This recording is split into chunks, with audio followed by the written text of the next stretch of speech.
ഇന്ന് തന്നെ ഡൗൺലോഡ് ചെയ്യൂ. കാണൂ നിങ്ങളുടെ ഫേവറേറ്റ് ഷോസ്. രാഘവേട്ടൻ ഇങ്ങോട്ട് വന്നത് സത്യം അറിഞ്ഞില്ലേ? ഓക്കെ, ഇയാളുടെ പ്ലാനാ. അവളൊരു സഞ്ചി എടുത്ത് പുറത്തേക്ക് പോകുന്ന കണ്ടു.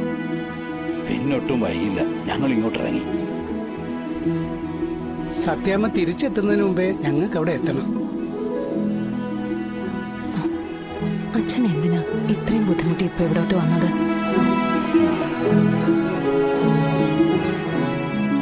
എനിക്ക് ഇപ്പൊ കുഴപ്പമൊന്നുമില്ല. മുറിവൊക്കെ നന്നായിട്ട് ഉണങ്ങി തുടങ്ങി. മോളെ, എന്നാലും നിന്നെ ഒന്ന് കാണാൻ എങ്ങനാടി കൊച്ചേ? അല്ല, കേസും കാര്യങ്ങളൊക്കെ എങ്ങനാ? പോലീസുകാർ മൊഴിയെടുക്കാനൊക്കെ വന്നില്ലേ? അതൊക്കെ മുറ പോലെ നടക്കുന്നുണ്ട്. ജപ്തി നടപടികളിൽ നിന്നും എന്നെ ഒഴിവാക്കി നിർത്തണം. അതിനുവേണ്ടി തന്നെ വന്നതാ അവര്. എന്തോ ഭാഗ്യം, ആരുടെയോ പ്രാർത്ഥന. കൃത്യസമയത്ത് വിഷ്ണുവേട്ടൻ അവിടെ എത്തി. ഇല്ലെങ്കി ഇപ്പൊ പടമായിട്ട് ഭിത്തിയെ കയറിയനെ. ഡി, കണ്ടില്ലേ രാഘവേട്ടാ, ചില നേരത്ത് ഇതാ വർത്താനം. കേട്ട് നിൽക്കുന്ന നമുക്ക് വിഷമാവില്ലേ? പറഞ്ഞത് സത്യമല്ലേ അമ്മേ? പൊടിയൊന്ന്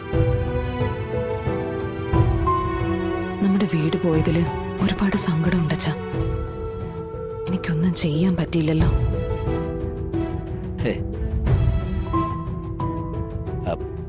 മറ്റൊന്നും ആലോചിച്ച് എന്റെ മോളിപ്പം മനസ്സൊന്നും വിഷമിപ്പിക്കണ്ട. വിധിയ അതതിന്റെ മുറയ്ക്കല്ലേ നടക്കൂ. അതിനെ മറികടന്ന് നടത്താനുള്ള പാങ്ങൊന്നും അതൊന്നും നമുക്കിപ്പോ ഇല്ലല്ലോ. ജടകൊഴിഞ്ഞ സിംഹമായി പോയി. ഇല്ലെങ്കിൽ എന്റെ നെഞ്ചത്തെ ഒട്ടിയെ അവർക്ക് ജപ്തി നടത്താൻ പറ്റത്തുള്ളായിരുന്നു. എന്നാ പിന്നെ നമുക്ക് ഇറങ്ങിയാലോ? എന്നാ പിന്നെ ഞങ്ങൾ ഇറങ്ങട്ടെ ശാരദാമ്മേ. ഒരു ചെറിയ ഗ്യാപ്പിൽ ഓടി പോകുന്നതാ. ഒരു ഏനക്കേടും ഇല്ലാതെ സത്യാമ്മ എത്തുന്നതിന് മുമ്പേ വീട് എത്തുകയും വേണം. ഇത്രയൊക്കെ ആയിട്ടും സത്യാമ്മയ്ക്ക് ശാലിനിയോടുള്ള വിരോധം തീരുന്നില്ലല്ലോ രാഘവേട്ടാ. ഭാമ അവളുടെ നിലപാടിൽ നിന്നും അണുവിട പിന്മാറില്ല ശാരദാമ്മേ. നമ്മളിലെ പഴഞ്ചൊല്ലൊക്കെ പറയാറില്ലേ, അവര് പിടിക്കുന്ന മുയിലെ 4 കൊമ്പെന്നൊക്കെ. ഇത് 4ഒന്നുമല്ല, അതിലും കൂടുതൽ കൊമ്പൊക്കെ മനസ്സിൽ കൊണ്ട് നടക്കുന്നതാ അവള്. പക്ഷേ ഒരു കാര്യത്തിൽ ഭാമേനെ അത്ഭുതപ്പെടുത്തിയത് ഭാമയുടെ മനസ്സിന്റെ കട്ടിയാണ്. എല്ലാം നഷ്ടപ്പെട്ട് തെരുവിലേക്ക് ഇറങ്ങിയിട്ടും അഷ്ടിക്ക് വകയില്ലാതെ തെണ്ടുന്നൊരവസ്ഥ വന്നിട്ടും ഒരിറ്റ് കണ്ണുനീർ അവളുടെ കണ്ണിന് പൊടിഞ്ഞിട്ടില്ല.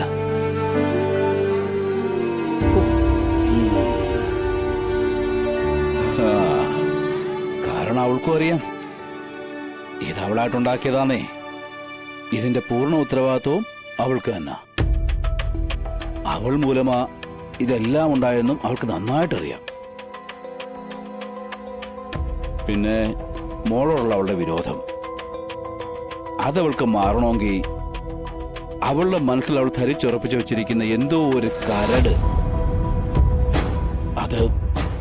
അതെന്നേക്കോട്ട് ഇല്ലാതാവണം.